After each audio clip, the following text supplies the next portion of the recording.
নাটোরের সিংড়ায় একটি প্রাইভেট কারে তল্লাশি চালিয়ে গাইবান্ধার এলজিইডি নির্বাহী প্রকৌশলী সাবিউল ইসলামের কাছ থেকে ৩৭ লাখ টাকা জব্দ করেছে পুলিশ।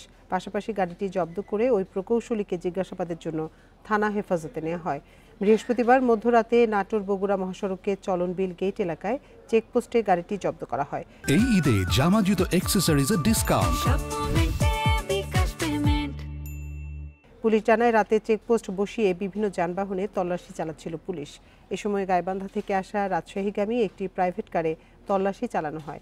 এ সময় গাড়িটিতে ৩৬,৯৪,৩০০ টাকা পাওয়া যায়। পরে প্রাইভেট কারে থাকা নির্বাহী প্রকৌশলী সাবিউল ইসলামকে জিজ্ঞাসাবাদের জন্য থানায় নেওয়া হয়।